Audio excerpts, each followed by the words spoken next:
वहाँ पे इस आशा के साथ काम करना पड़ा कि कल के दिन मेरा अपॉइंटमेंट हो जाएगा। फिर 450 की नौकरी, फिर उसके बाद 98-99 कई दौर है। फिर गवर्नमेंट सेक्टर में एक कॉन्ट्रैक्ट बेस की उस टाइम पे कुछ रिक्तियाँ निकली, शिक्षा बंधु कहा जाता था। फिर मैंने 2 साल वहाँ कार्य किया। फिर मेरा सिलेक्शन परमानेंट टीचर के तौर पे अल्मोड़ा चौकिया में हुआ, और उसके बाद 2 साल बाद फिर लोक सेवा आयोग से PCS से मेरा सिलेक्शन एज ए प्रोग्राम पे हुआ। और मैं वर्तमान में पठानाचार्य पद की जिम्मेदारी का निर्वहन कर रहा हूँ। जनपद की साहित्य विद्यालय है वहाँ पे मैं कार्यरत हूँ। लगभग 30 लोगों का वहाँ पे स्टाफ है, 400 बच्चे विद्यालय में पढ़ते हैं। ये मेरा अपना प्रोफेशनल यात्रा का वृत्तांत है। इसके साथ साथ हमारा अपना एक सामाजिक संगठन भी है। 3 बार में माननीय राष्ट्रपति जी के सम्मुख इस क्षेत्र की लोक संस्कृति को प्रस्तुत करने का मौका मिला। 2005, 2006, 2007, 2005 में हम मां नंदा देवी राजजात की यात्रा का एक सुंदर सा कार्यक्रम लेकर के राजपथ पे गणतंत्र दिवस पे हम लोग पहुंचे। उसके बाद 2006 में फूलों की घाटी जो विश्व वेश्या थी, 2007 में पांडु नृत्य को लेकर के हम तमाम जो रिस्पेक्टिव लीडर्स हैं हमारे देश के, उनके सम्मुख इस क्षेत्र की संस्कृति, इस क्षेत्र की सांस्कृतिक विरासत को प्रस्तुत करने का मौका मिला। लेकिन आज मैं जो आप लोगों के बीच में एक टीचर के तौर पे नहीं, एक किसी संस्था के कार्यकर्ता के रूप में नहीं, बल्कि एक ऐसे मिशन की सेवा के रूप में मैं यहाँ पे खड़ा हूँ, मैं बोल रहा हूँ। और जिस मिशन को मैं लेना नहीं चाहता था, क्योंकि ये मिशन, ये महान जो कार्य है, ये हमारी मर्जी से नहीं आता है, ये किसी दूसरे की मर्जी से आता है। आप लोगों ने भी इसके लिए कोई प्लानिंग नहीं की होगी कि आरसीएम हम इस तरह से ज्वाइन करेंगे, इस तरह से आरसीएम मिशन को आगे बढ़ाएंगे, इस तरह से इसमें कार्य होगा। किसी ने भी इस तरह की प्लानिंग नहीं की होगी, मैंने भी नहीं की। अब मेरे छोटे भाई ने 2009 में मेरे से बात की कि पैंट कमीज का बिजनेस चल रहा है और तुम उसे ज्वाइन कर लो। मैंने कहा तू करेगा? बोल मैं नहीं करूँगा। मैंने कहा मैं तो लेक्चरर हूँ, कोचिंग सेंटर हमारा था, NGO हमारी थी, बहुत बढ़िया वहाँ पे काम चला था। और मैंने कहा मैं अब बिजनेस करूँगा, पैंट कमीज का बिजनेस करूँगा। मैंने कहा क्या है इसका नाम? पर मुझे नाम पता नहीं। मैंने कहा कौन कर रहा है इसको? पर एक चटवाला कर रहा है। मैंने कहा चटवाले का नाम क्या है? वो मुझे मालूम नहीं। मतलब मीन्स तो चलो ये बातें हुई। लेकिन मैंने कहा इसकी दुकान क्यों थी? हाँ दुकान है। मैं दुकान पे गया, मैंने कहा उसने बहुत जिद कर दी थी। 3 पैंट 3 कमीज का एक किट हुआ करता था उस टाइम पे, उसमें कुछ CD कैसेटें थी, काला बैग था। उसको मैंने लिया, तो लेकर के मैंने अपने उसी दुकान के बगल में आरसीएम PCS के बगल में एक शॉप थी हमारे गांव की। मेरा दोस्त था JP नाम से, उसकी अपनी ट्रेनिंग की शॉप थी। मुझे कपड़े सिलाने के लिए कपड़े तो मैंने कहा सेल करके देख लिया। 1890 की उम्र थी और बाकी मेरा कोई ज़्यादा इंटरेस्ट नहीं था, ना मुझे जानकारी थी, ना मेरा इंटरेस्ट था। और कपड़े सिलवाई तो ठीक ठाक कपड़े थे, 3 पैंट 3 कमीज। मैंने कहा चलो कोई बात नहीं, 1890 रुपये का तो मुझे कुछ ना कुछ मिल गया। उसके बाद मैंने कुछ अपने दोस्तों से बात की, क्योंकि थोड़ा सा पब्लिक के बीच में हम लोग काम करते थे, तो कुछ इन्फ्लुएंस था। और 5-7 लोगों से बात की और एक चमत्कार मेरे जीवन में हुआ। 2009 की बात है और दिसंबर 2009 में 400 कदम मेरे अकाउंट में आए। मैं अपने के पास गया, मैंने कहा क्या है भाई? भले पैसा आपके खाते में आएगा।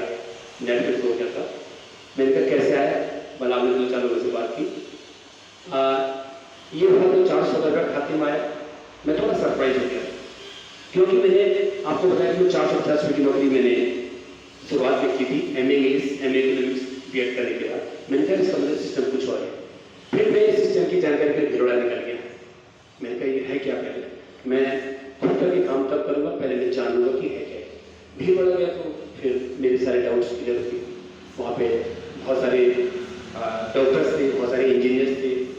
उस टाइम पे मध्य प्रदेश के कोई मुख्य विकास अधिकारी स्टूडियो, वो भी वहाँ पे थे, असलम जी, वो भी वहाँ पे आए थे। तो बहुत सारी चीज़ें क्लियर हुई। फिर उसके बाद आए तो बिल्कुल एक तरफा दिशा बना दिया कि अब इस सिस्टम को करना ही करना है। और करना शुरू किया तो फिर जैसा आप लोग जानते हैं कि रिजेक्शन शुरू हो गई, दिक्कतें शुरू हो गई। लोगों ने ये कहना शुरू कर दिया कि अपना नाम लेक्चरर है, आपकी एनजीओ है, इससे पेट नहीं भर रहा क्या, कितना पैसा चाहिए आपको, पैसा खाओगे क्या? इस तरह के तमाम जबरदस्त प्रश्न आने शुरू किए।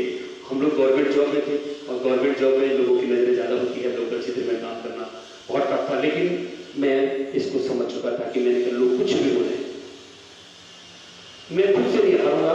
लोग मुझे हराने की कितनी भी कोशिश करेंगे, मैं खुद से नहीं हारूंगा तो कोई भी मुझे नहीं हरा सकता है। और यदि स्वयं से अगर हम जीतते हैं, स्वयं से अगर हमारे मन मस्तिष्क में एक संकल्प की भावना होती है, तो दुनिया कुछ भी हमारा नहीं कर सकती है। दुनिया उसकी बिगाड़ती है, उसको बिगाड़ती है जो बिगड़ने के लिए तैयार होता है। जो अपना में मजबूत होता है उसको कुछ भी नहीं, हाँ कुछ देर तक उसको धैर्य की परीक्षा होगी, उसके बाद प्रश्नों की बौछार होगी, लेकिन अगर हम मजबूत हैं तो कुछ होने वाला नहीं है। तो आगे बढ़ते कि मात्र मैं अगर बात करूँ तो 2009 नवंबर मेरी जर्नी हुई, 2010 में मेरी रॉयल्टी आई। रॉयल्टी की जो इनकम थी वो लगभग 27,000 रुपये कुछ एक साल के अंदर थी। मतलब एक संकल्प ले लिया था कि अब इस सिस्टम को करना है। आगे बढ़ते कि 2011 में कंपनी के सामने चैलेंज आया, हम लोग भी डिस्टर्ब हो गए। फिर आगे प्रयास कर रहे थे, लेकिन थोड़ा सा बीच में कंपनी के साथ जो डिस्टर्बेंस था उससे फिर हम अपने स्पीड को हमने रोका।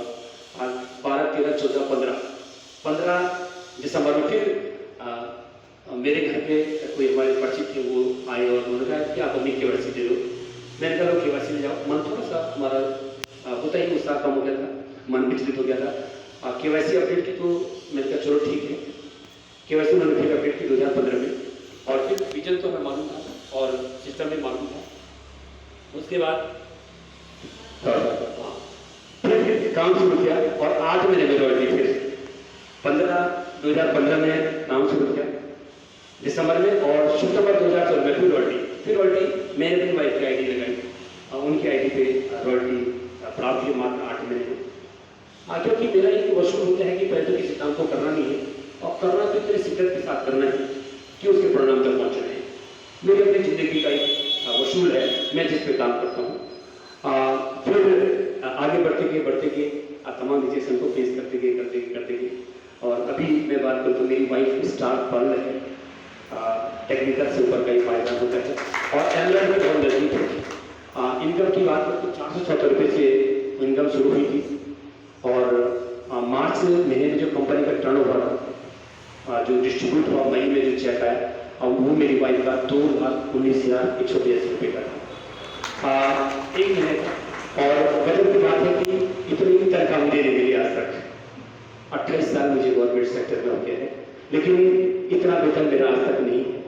1.5 लाख रुपये मेरा वेतन वर्तमान में, और इस सिस्टम से थोड़ा सा चर्चा और खर्चा करके 2,19,000 रुपये की इनकम एक महीने की। टोटल इनकम की मैं बात करूँ तो लगभग जो मोटा मेरा अनुमान है, आप गिना नहीं जाते हैं, लगभग 65 लाख रुपये से ऊपर मेरी वाइफ के खाते में आ चुका हूँ। और अगर मैं परिवार के सदस्य की बात करूँ, मेरा छोटा भाई भी आईडी उसकी भी है, मेरी अपनी खुद की आईडी है, मेरे मामा जी, मौसा जी, जितने परिवार के लोग हैं सबके लगभग इसमें आईडी लगी हुई है, तो काफ़ी मीन्स बेनिफिट मिलता है। मैं थोड़ा सा ये बात इसलिए कह रहा हूँ कि ये चीज़ें स्टार्टिंग में थोड़ा सा मोटिवेट करती है कि सम्मान करने से पैसा अगर इतना पैसा भी आता है। आज मैं एक महीने की अगर बात करूँ तो लगभग मेरे ग्रुप में 9 लाख रुपया एक महीने का लोगों के पास आता है, जहाँ से मैंने बिजनेस शुरू किया है। और टोटल एक साल की इनकम की बात करूँ जो मेरे ग्रुप में बढ़ता है वो लगभग 1 करोड़ रुपये के आसपास, 1 करोड़ रुपये के आसपास, जिसमें से 50 रुपये वाले लोग भी हैं, 500 वाले लोग भी हैं, 200 वाले लोग भी हैं, 50,000 वाले लोग भी हैं, 1.5 लाख रुपये वाले लोग भी हैं। जिन लोगों को मैंने बिजनेस में साइन अप कराया, जिन लोगों को इस बिजनेस की जानकारी दी, आज मेरे ग्रुप में 3 टेक्निकल अचीवर हैं और 14 रॉयल्टी अचीवर्स हैं। और इसी दिसंबर तक लगभग जो रॉयल्टी अचीवर्स हैं वो लगभग 30 से ऊपर होने जा रहे हैं, जिस तरह से कार्य चल रहा है। टेक्निकल अचीवर काफ़ी बढ़ने जा रहे हैं, और यहाँ भी बड़ा फख्र होता है मुझे। अब हो सकता है कि ये फख्र मुझे क्यों होता है, लेकिन इसलिए फख्र मैं समझता हूँ कि मैं गवर्नमेंट जॉब से 1.5 लाख रुपये लेता हूँ, लेकिन अगर भिखारी आते हैं घरों पे, दरवाजे पे बजाते हैं, बाजा बजाते हैं, कोई मीन्स किसी देश में आता है, लेकिन उस भिखारी को, उस बाजा बजाने वाले को जो मेरी इच्छा होगी, 1 रुपया, 2 रुपया, 5 रुपया, 10 रुपया, 20 रुपया, मैं अपनी इच्छा के अनुसार उसको दूंगा। और मेरी इच्छा नहीं होगी तो मैं नहीं दूंगा।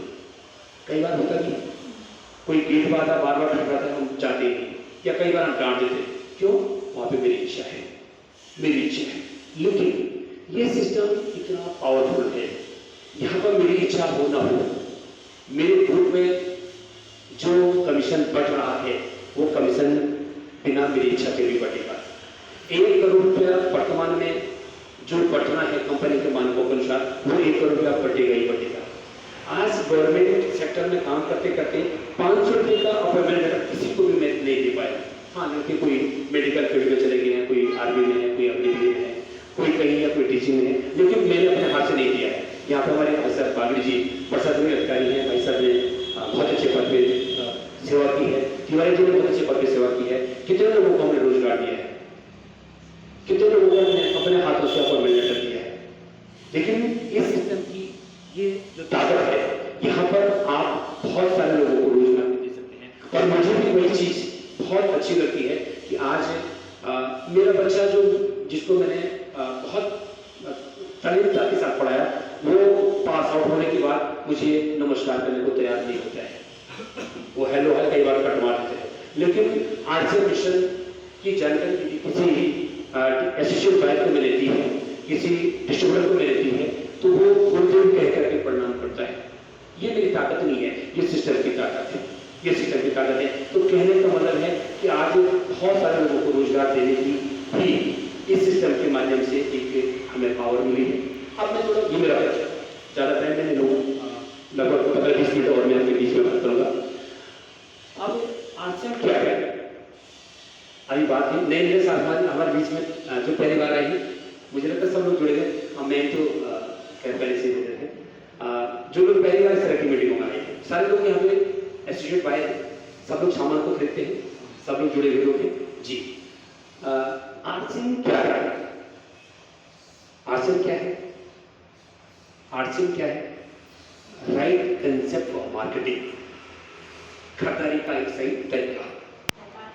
क्यों इसको सही तरीका कहा गया है? क्यों इसको सही तरीका कहा गया है?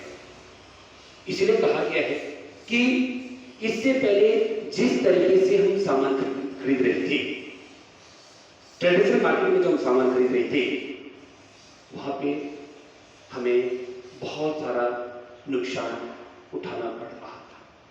पहला नुकसान कि हमें स्वास्थ्य की जानकारी नहीं दी जाती है प्रॉपर तरीके से। किसी भी दुकानदार भाई ने आज तक ये नहीं बताया कि इस सामान को इस्तेमाल करो, इसको मत करो, कोई बताने वाला नहीं था। और उसी का परिणाम है अभी मैन करेगी लगभग 33 सेकंड में एक व्यक्ति को हार्ट अटैक आ रहा है भारत में। 15 से 20 करोड़ लोग हार्ट के पेशेंट हो चुके हैं। स्कूलों में पढ़ने वाले 8 और 9 साल के बच्चों को हार्ट अटैक आ रहे हैं। 20 करोड़ से ज्यादा लोग शुगर के पेशेंट भारत में हो चुके हैं। चाइना के बाद भारत विश्व का दूसरा देश है शुगर के पेशेंट को लेकर के। 12 लाख करोड़ की दवाइयां हम लोग खा रहे हैं। 74% लोगों का कोलेस्ट्रॉल डिस्टर्ब है। 2 लाख लोग केवल कोल्ड ड्रिंक और ये जो तमाम प्रकार के जो पेय पदार्थ हैं प्रतिवर्ष मर रहे हैं। 10 में से 4 आदमियों को हार्ट की दिक्कत होने की संभावना है। इसलिए किसे wrong method, WCM, wrong concept of marketing, इससे हुआ है। तो पहला जो नुकसान है, उस नुकसान से बचने के लिए हमारे पास क्या है? आरसीएम। ये आरसीएम खरीदारी का जो सही तरीका है, इसका जो पहला फायदा है कि हम अपने स्वास्थ्य को सही रख सकें। हमें कितना प्रोटीन लेना चाहिए? आप पूछिए, बहुत लोग अपने आपको जागरूक मानते हैं। हमारा बच्चा 40 केजी उसका वेट है, कितना प्रोटीन लेना चाहिए? कोई बताने वाला नहीं है। क्यों? वो WCM है, वहां नहीं बताया जाता है, यहां बताया जाता है। आरसीएम में बताया जाता है अगर आपकी बच्ची का वेट 40 केजी है, उसको 40 ग्राम प्रोटीन की जरूरत है। मेरा वेट 70 केजी है, मुझे 70 ग्राम प्रोटीन की जरूरत है। आरसीएम में बताया जाता है, वहां नहीं बताया जाएगा। यहां दूसरा फायदा डिस्काउंट मिल रहा है, मैक्सिमम रेटेड प्राइस पे, यहाँ पर आपको छूट मिल रही है। छूट मिलती है, कितने परसेंट छूट मिलती है? 25% छूट मिलती है। WCM में नहीं मिलता है, रॉन्ग कस्टमर मार्केटिंग में नहीं मिलता है, जो ट्रेडिशनल मार्केट है। मैं क्रिटिसाइज नहीं कर रहा हूँ, मैं हकीकत आपके सामने बयान कर रहा हूँ। यहाँ पर आपको छूट मिलेगी, वहां पे पक्की बिल की कोई संभावना नहीं है, यहाँ पर आपको पक्का बिल मिलेगा। वहां पर आपको वापसी की कोई गारंटी नहीं होगी, यहाँ पे वापसी की गारंटी है। ये तो सामान्य फायदे।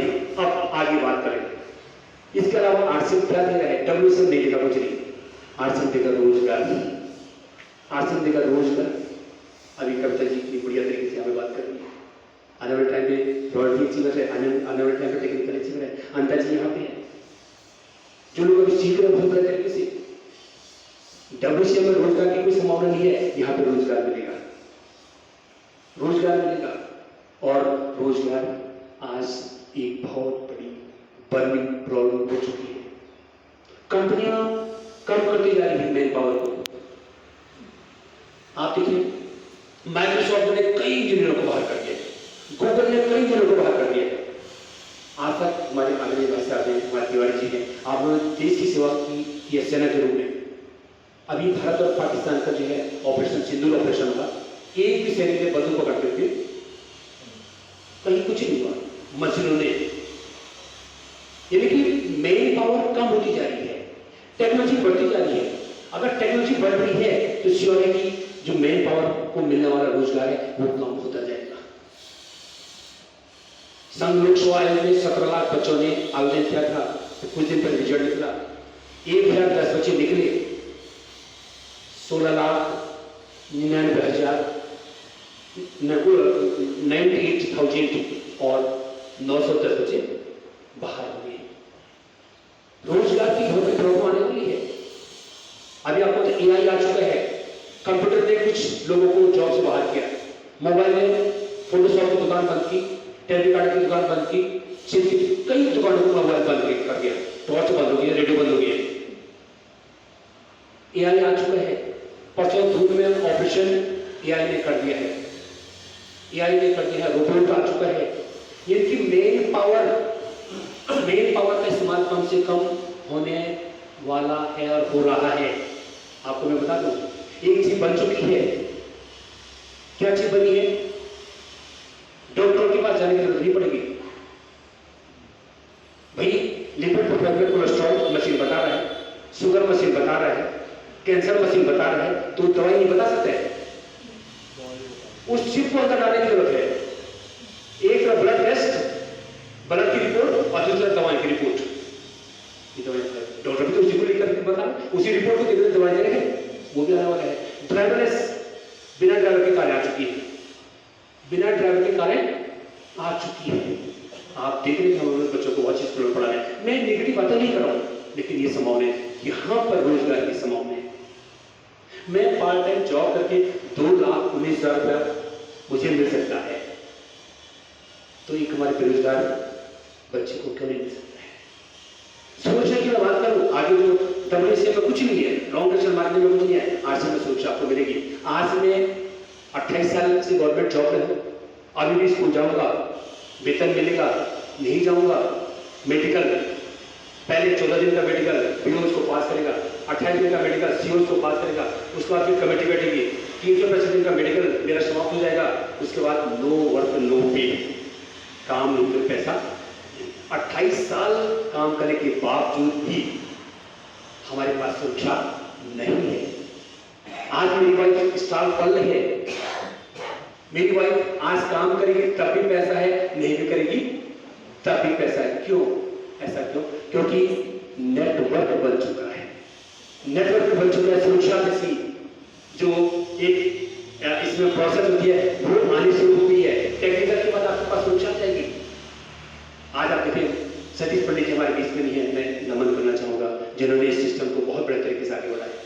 आज उनकी वाइफ को 5 लाख रुपए से ऊपर मिलता है। 2 साल काम किया था, दुनिया से चलेगी, 2 साल काम करने के बाद दुनिया से चलेगी, बिजनेस वाइफ को ट्रांसफर हुआ, नॉमिनी बेस्ड बिजनेस है, आज 5 लाख रुपया सतीश जैन जी हमारे बीच में नहीं है, आज 10 लाख लोगों की वाइफ को प्रतिमा मिल है। सुरक्षा के साथ साथ नॉर्मली बेस्ड बिजनेस है, ये आपका रॉन्ग कंसेप्ट मार्केटिंग में नहीं होगा, यहाँ पे आपको मिलेगा। पुण्य का कार्य करने का एक बहुत बड़ा माध्यम आपको इस सिस्टम से मिलेगा।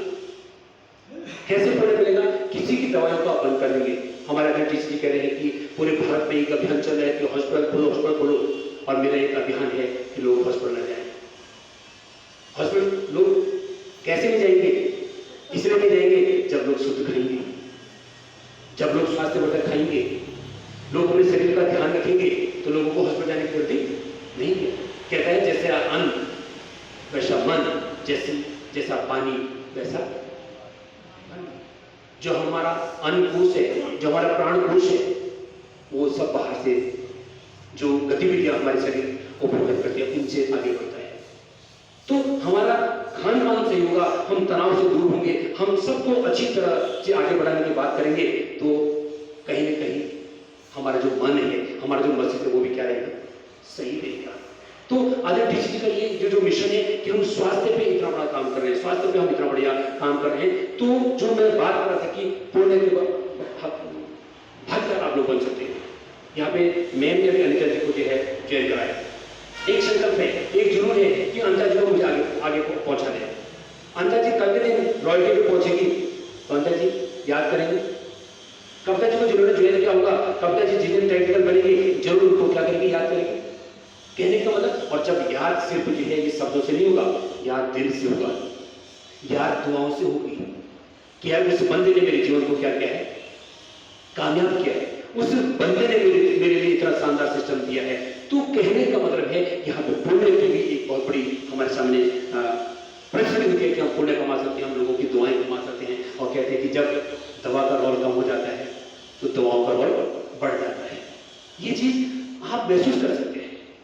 देखिए जीवन में कब अच्छा लगता है, बहुत सारे अच्छे पल आते हैं, लेकिन एक मेरा अपना अनुभव है, जिस दिन आपने किसी की बहुत अच्छी पढ़ाई की हो और उसके मन मस्तिष्क में आपके प्रति बहुत ज्यादा एहसान हो, उस दिन आप अपने घर पे जाकर के जरा सोचना, अपने घर पे जाकर के बैठना कि आपको एक अलग सी अनुभूति होगी कि आज मैंने उसका क्या किया है, मैंने उसका भला किया है, आज मैंने उसके लिए कुछ किया है। उस दिन नेचुरली ऊपर वाले की कृपा से हमारे मन मस्तिष्क में वो खुशी आनी शुरू हो जाती है। हमारे पास वो माध्यम है, बाहर ऐसा माध्यम नहीं है। बाहर तो एक दूसरे की टांग खिंचाई हुई है, एक दूसरे को खींचने की तैयारी हुई। आजकल देखो चुनाव का माहौल है गाँव में, 3 पीढ़ी पहले किसी के पिताजी ने गाली दी थी, आजकल वो गाली सामने आ रही थी, तेरे दादाजी ने मेरे को ये गाली दी थी। किसी न किसी को नीचा करने का प्रयास किया जा रहा है। चुनाव का मतलब दूसरे को पीछा करना और फिर जीतना, वो चीज आ रही है। लेकिन यहाँ पे ऐसा नहीं होगा। यहाँ पर आप दूसरे को आगे बढ़ा करके लगे हुए, दोनों लोग लगे हुए हैं, क्या जरूरत है दूसरे की तरह सब कुछ करने की? भगवान ने 2 रोटी दे दी, सब ठीक ठाक है, भगवान की कृपा सब ठीक है, लेकिन मेरे से कितनों का भला हो सकता है, मेरे प्रयास से कितनों के घर में खुशहाली आ सकती है। इस कारण से ये लोग इस काम को करते हैं। नहीं तो क्या तो ये घूमते फिरते अपने इधर उधर अपना जीवन का जो अंतिम मीन्स आनंदित करने वाला जो पल है उसको बिताते। लेकिन नहीं, ये मनुष्य जीवन अपने लिए नहीं मिला है, ये मनुष्य जीवन कुछ लोगों के लिए मिला है, कुछ लोगों के जीवन में भलाई करने के लिए मिला है। तो यहाँ पीछे तो आरसीएम ये है, ये 6 आरसीएम आपको दे सकते हैं। अब बात करती है कि